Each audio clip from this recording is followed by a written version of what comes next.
Well guys, it's that time yet again. E3 2014 has finally arrived. It also left too, cause, you know, like, I can't, like, clap my hands and, you know, have a video make itself immediately, you know, cause, like if I do that, nothing actually oh wow. And for the last few days leading up to E3, I've been debating which conference to review this year. Sony or Nintendo. Not Microsoft, that's just no. The only way I was gonna find out which conference to review is by watching both of them and see which one I had more to say about. Sony's conference came before Nintendo's, so naturally, I watched theirs first. I got Notepad booted up, ready to take some notes, watch the conference, and oh gosh, was it bad. Seriously, this conference was such a chore to sit through. Around the halfway mark, there were several occasions where I was just like, end already! To be fair though, there were a few games that were shown that I am looking forward to. Entwined, which is an indie game. It's a game about two souls who are in love but can't be together.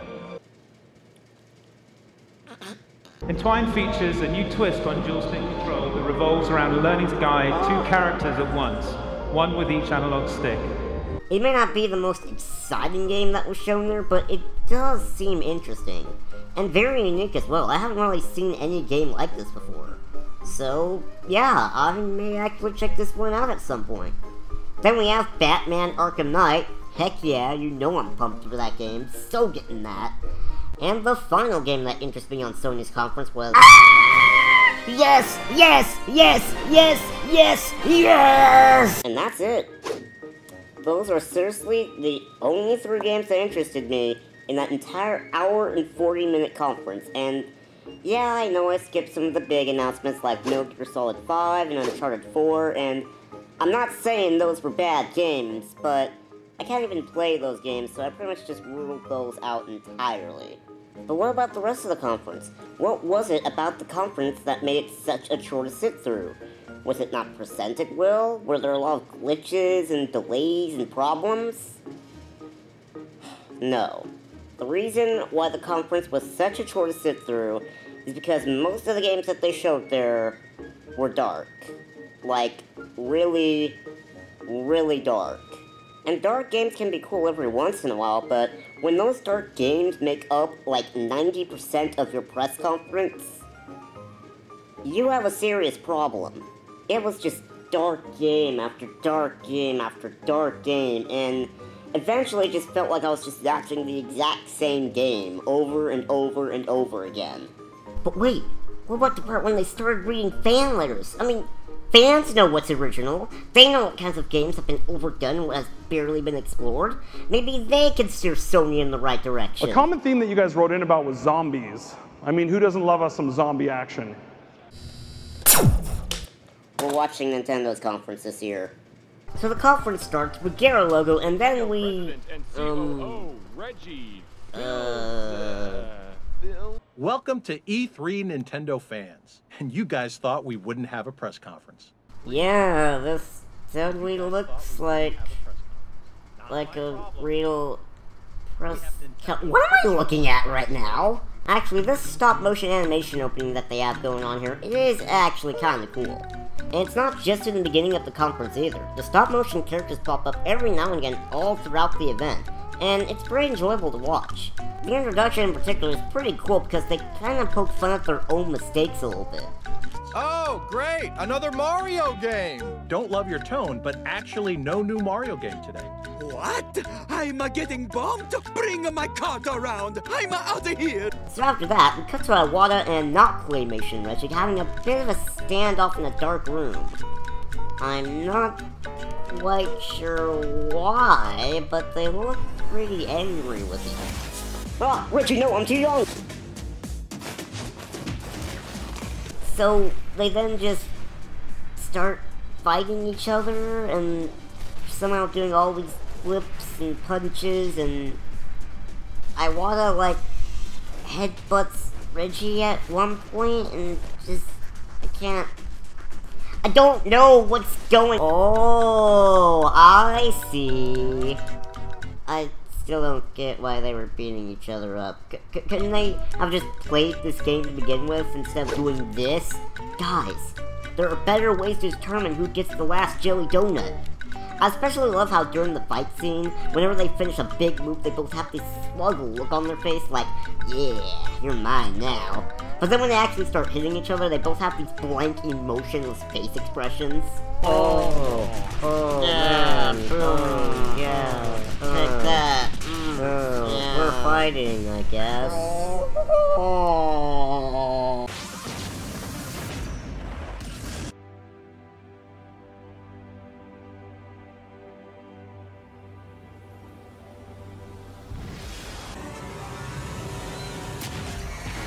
Jeez!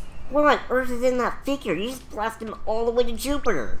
In fact, if you look through your telescopes right now, you can probably see Reggie soaring through space. Look, there he goes right now. But yeah, if you couldn't tell by now, the first game they showed off was the new Super Smash Bros. Game for Wii U and 3DS. And when I say they show it off, I mean they really show it off. Seriously, they spend like 10 minutes just talking about this one game, which is a good thing. A lot of people have been waiting a really long time for this game, so it's nice to see Nintendo share a whole bunch of information about it. I'm not big on fighting games myself, but even though I'm not that interested in this game, I'm still glad to see all the progress that's been shared. So Reggie returns to Earth somehow and proceeds to tell us about their latest Skylanders ripoff. Their totally unique new product that they totally came up with themselves. It's called Amiibo, which is an odd name, but okay. You know that random square that's on the corner with the Wii U gamepad? Yeah, that has a purpose apparently. You set the figure on the square and it sends data to the game that you're currently playing. It works for Smash Bros, but it will apparently work for other games later down the road. One of those is a game many of you are already playing, Mario Kart 8. We'll have more details on that. Luigi looks kinda possessed there, don't you think? Now, I do like the whole idea of using toys for video games, but if I'm going to be honest here, I don't really see this whole Amiibo thing catching on. See, with games like Skylanders and Disney Infinity, the whole toy concept works because you actually need the figures in order to actually play the game. And having different characters with different stats encourages players to get more figures to unlock new characters. But here, the figures aren't even needed to play the game. It's just Nintendo adding this concept in there just because it's hip with the kids. Why would we get these figures to play as these different characters when we can already select them through the menu? So yeah, I don't really see this catching on, to be perfectly honest. It's just Nintendo trying to cash in on the whole toys to game concept. So we then transition to, Yarn Shopping Simulator 2014. I'm Ebisu of the Goodfield Company. Okay, that sounded so wrong. So the next game they showed off is Yarn Yoshi, or Yoshi's Woolly World as it's called now. Think Kirby's Epic Yarn with all the yarn clumped together to make 3D characters and objects instead of 2D. Then add in some of the Yoshi story gameplay in there, and you have Yoshi's Woolly World. Tezuka did say that this isn't a sequel to Kirby's Epic Yarn, but honestly, I kinda think of it as a sequel. I mean, forget the fact that it doesn't have Kirby in it, obviously, but looking at the gameplay, it looks like it plays very similarly to Kirby's Epic Yarn, with some Yoshi story gameplay mixed in there. Except instead of eggs with baby Yoshi inside them following around, now you have phantom yarn balls of doom following you around. Not to mention, if you listen closely to this gameplay demo, you can hear a lot of the same sound effects used in Kirby's Epic Yarn. It's turning out to be an action game where you can have fun. Okay, hold up. Yoshi is not an action game. You might fight enemies every now and again, but it's not an action game. It's more of a platformer. And to give you an example of what I'm talking about, action game, action game, action game, action game. So how's the game look to me? Well, I can't say I'm particularly excited about it, but it does look like an interesting game. And hey, I do own Kirby's Epic Yarn, and even though I haven't played too much of it, I did enjoy what I played so far. So you know, I might check this game out at some point. So yeah, overall, it looks like it will be pretty good. Not too excited for it, but it did interest me enough to convince me to at least give it a try. Although I gotta say, it did feel like they just started rambling on near the end. There is certainly a key phrase that I have. It's amazing Yoshi. I always want to put in the element of surprise. Okay, I get it. Can you just can you move on to the... Stop! Stop! So the next game they showed was... Here you go!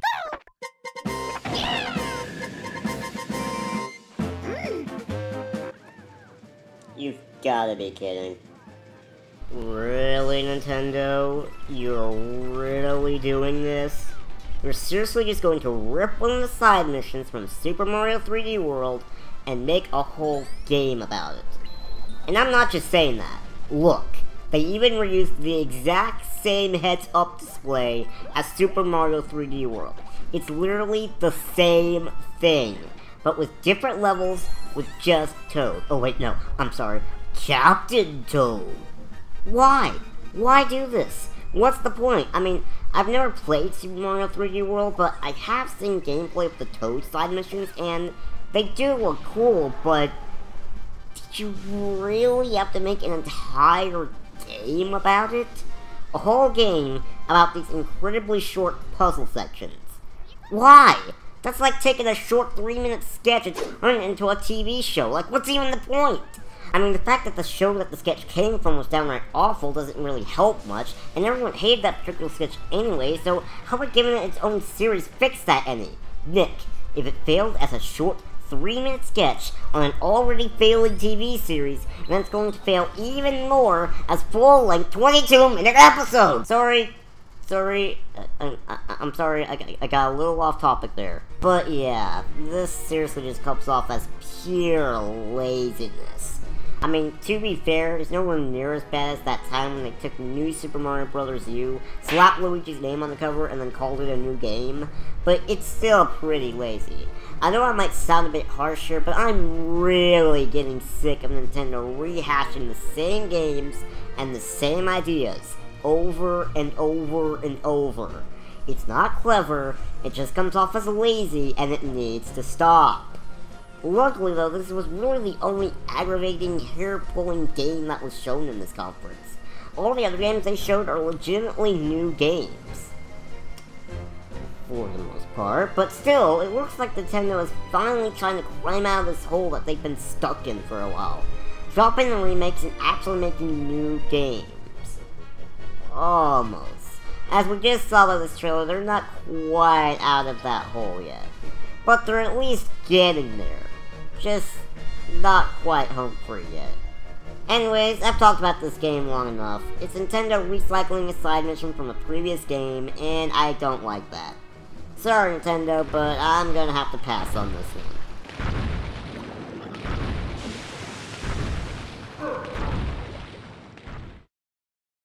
So the next theme that they talk about...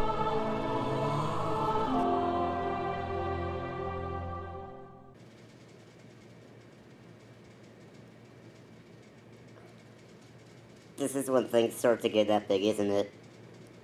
I'd like to talk to everyone about the latest Zelda game for Wii U. But first, please take a look at how the game looks on screen.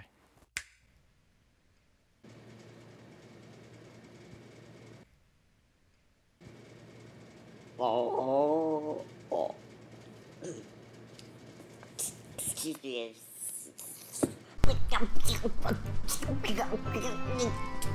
Yes! Yes! Yes! 1,000 times yes! That's what an HD Zelda game should look like. That's what we've been wanting to see. And the size of this world, just look at that.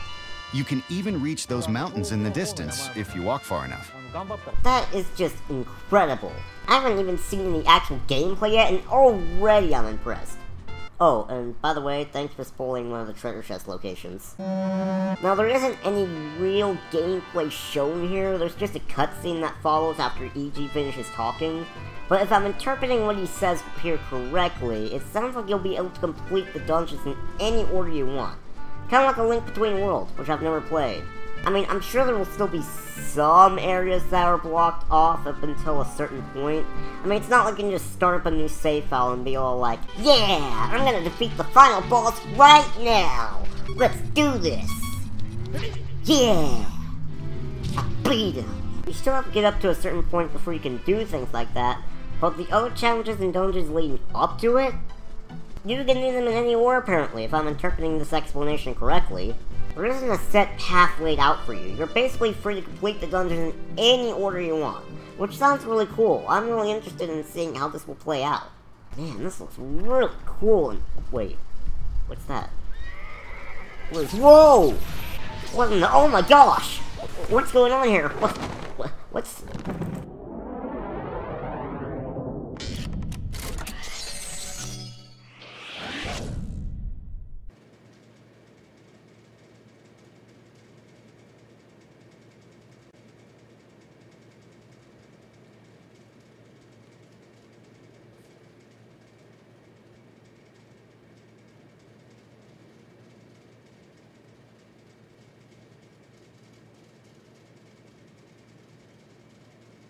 What's wrong with this picture?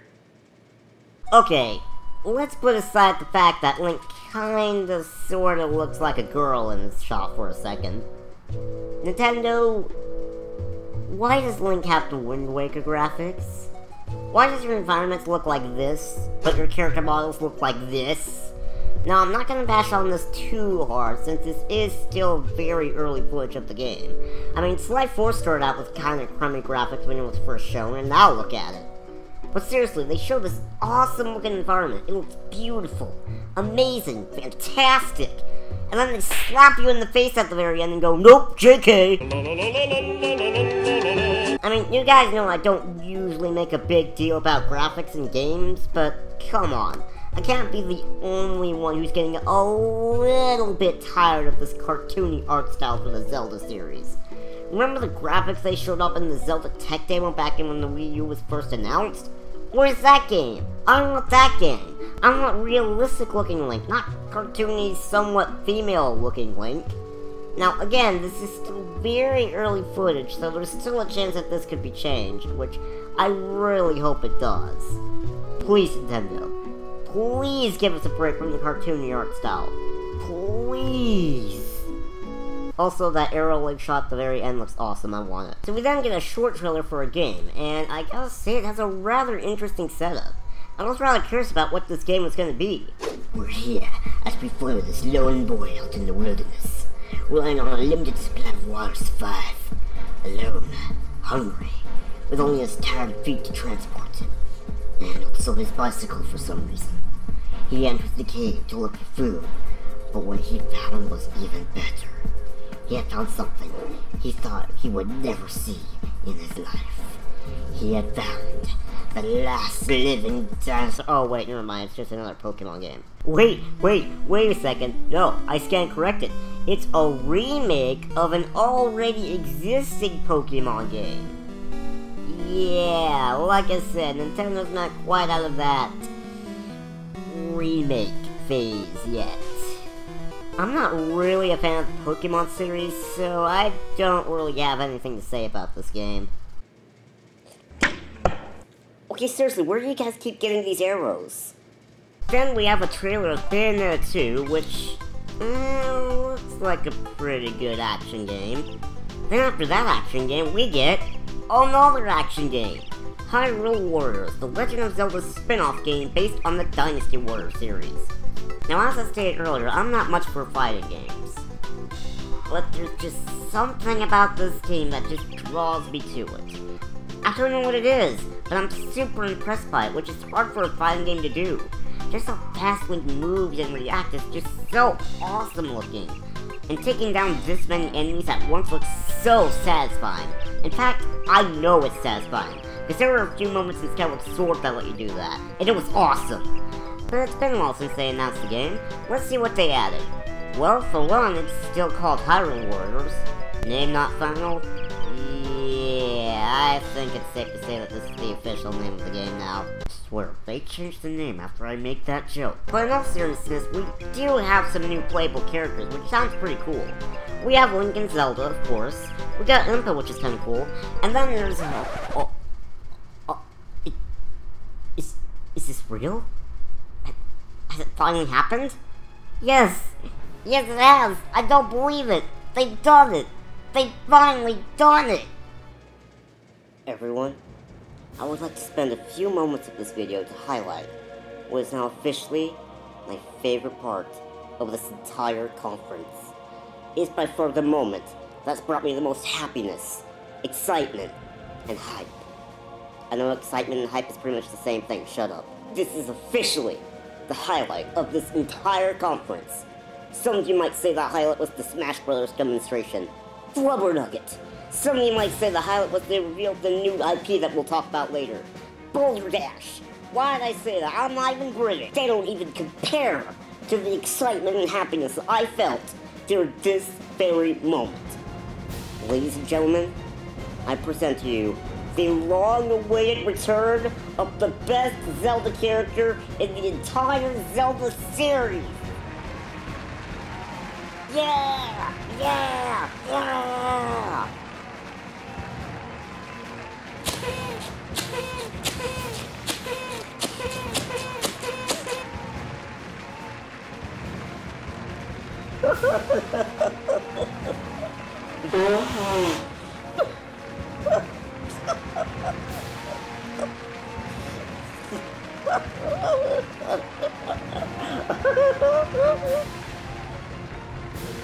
Wait, didn't I just use the claw shot? But seriously, seeing Minna come back after all these years made me so happy.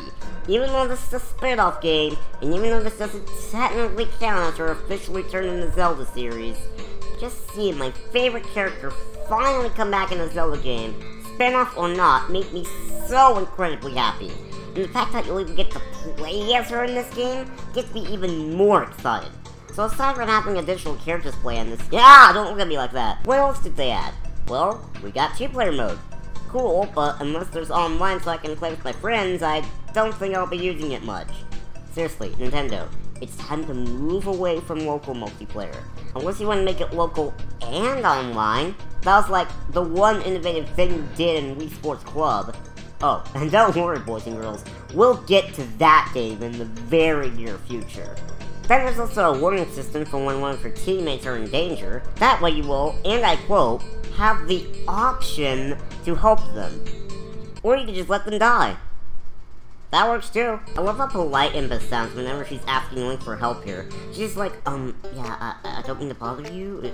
It's nothing important really. I'm just kinda sorta getting owned by these enemies, and you know, if it's not too much trouble, I'd really like some help. But you don't have to. You don't have to. You can just let me die if you want. That's fine. I'm just saying, you know, the option's there. So yeah.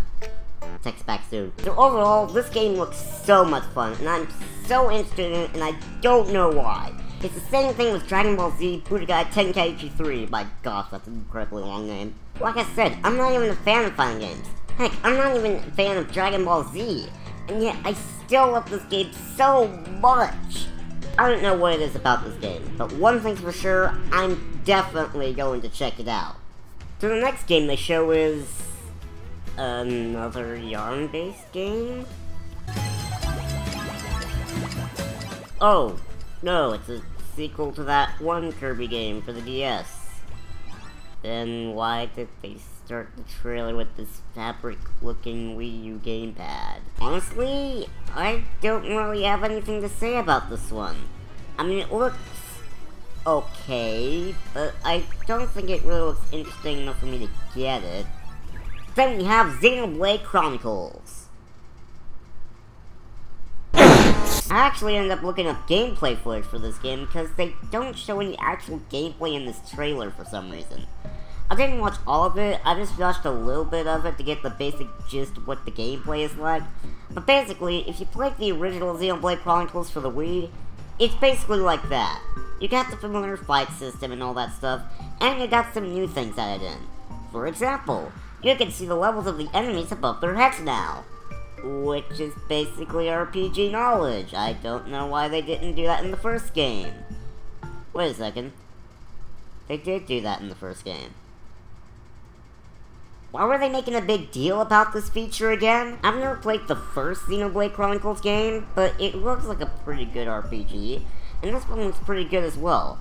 I might get both at some point, but I'm not sure. I'm still debating on it. We'll just have to wait and see. And then we have this. Yeah, what was that Reggie said at the very beginning? Don't love your tone, but actually no new Mario game today. Right! No, but seriously, I really do like how this looks.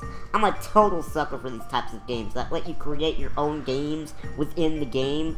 World Planet 2 is probably the best game like that out there at the current moment. At least until the third one comes out, assuming they're going to have even more tools for you to use in that game. You can make your own Mario levels in that game, but why make a level that's kinda like Mario when you can actually make a real Mario level?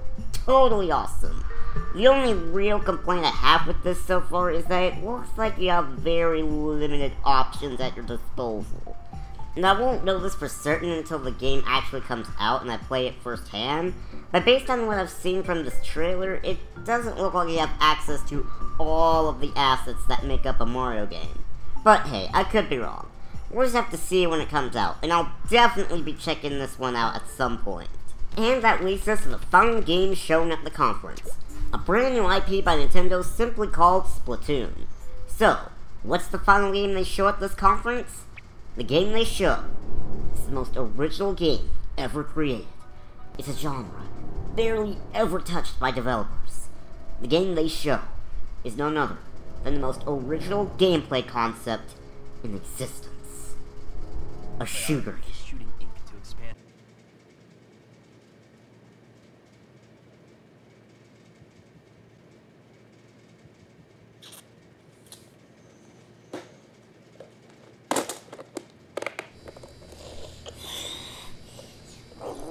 Teams battle to claim their turf by splattering the map with ink, and the team with the most territory, when time runs out, wins. What if you're able to switch between being a squid and a person? For example, say you can only shoot ink as a person, but as a squid, you're able to perform a wider range of actions. What if you can swim really fast in your own ink as a squid? Or what if your feet get stuck when walking through enemy ink? With that as our main concept, we thought about different ways to expand the gameplay, and the squid idea meshed perfectly.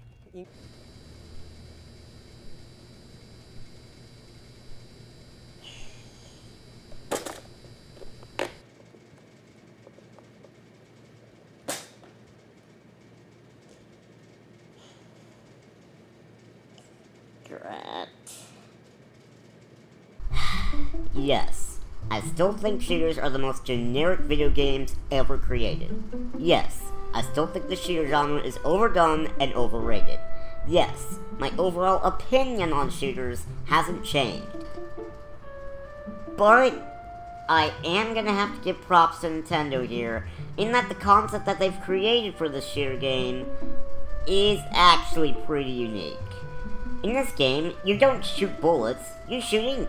And you play as squids, because squids ink sometimes, so why not? The goal of the game is to cover your environment with ink. One team shoots one color of ink, and the other team shoots another color. Whichever team that shoots the ink color that takes up the most of the map is the winner. Now tell me guys, can you name a shooter game that's done this concept before? Maybe you can, but I sure can't. It's different, it's unique, it's something that hasn't been done before. Not to mention the added bonus of the fact that it's a kids game. Kids, children, people who should be playing games like these. People don't need to worry about violence or blood or gore or any of that stuff. Kids can play this without being exposed to anything nasty, except maybe ink. That's pretty messy. It's just all clean fun and there isn't any violence to worry about. Jeez! If you tap one of these icons, you'll blast off from your location and land next to them ready to go. Okay, that's pretty awesome. So, yeah, what else can I really say about this? I mean, you have the ability to transform into a squid, allowing you to swim quickly through your own ink, allowing you to maneuver around the area in new and clever ways, which is pretty cool. Other than that, that's pretty much it. Nintendo did a really good job here by actually creating a unique concept for a shooter game, something you don't really see a whole lot of in this genre. I still think this genre is incredibly overdone, but it's nice to see something new and refreshing for a change. But now you're all probably about to ask me, am I going to get this game? Honestly, I don't know yet. As I've stated before, I find the shooter genre of games incredibly overrated.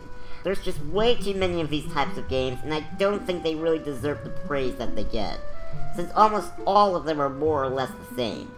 As of right now, I don't really plan on getting it, but I do have it on my maybe list. I'm just not too big on shooters, so I'm in no real hurry to get this game. I guess only time will tell if I end up getting it or not. We've covered a lot of ground today, so I want to thank you for watching. But I just can't leave you without one more little teaser. Another game? Really? Oh my gosh, what is it? Oh, it's just more Smash Brothers. Then why didn't you talk about this at the beginning of the conference? You know, when you were still talking about Smash Brothers? So they end the conference by announcing a new playable character. It's Palutena. Nice try! You're nothing compared to the Underworld Army! It's Palutena.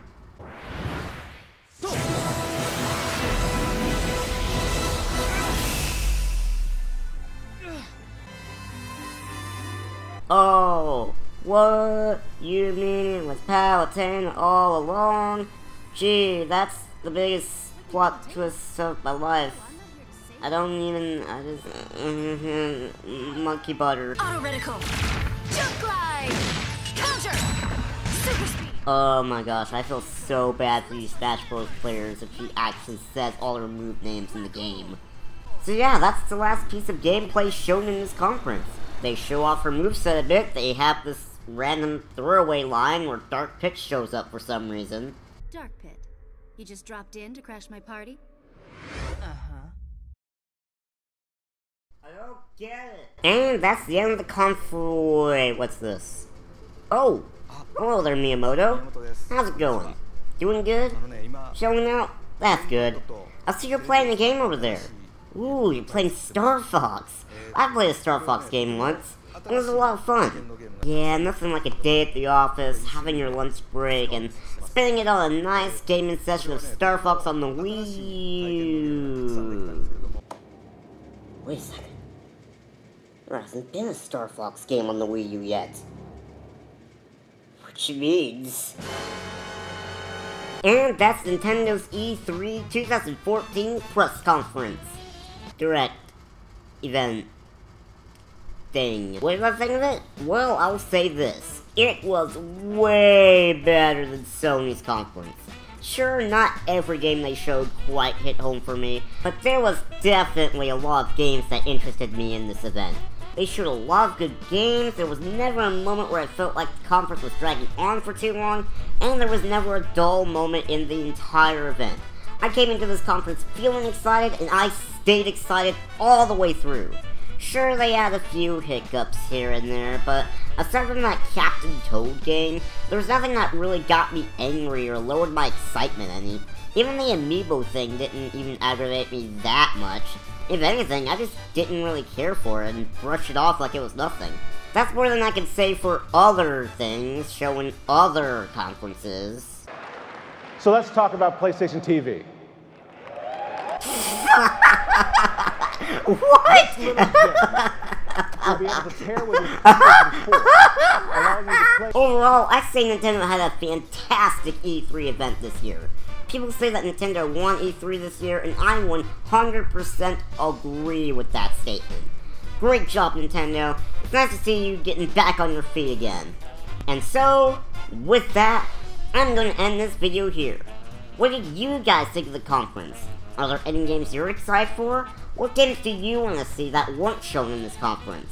Let me know in the comments below. And, as always, thanks for watching, and I will see you guys next time. See you later, everyone.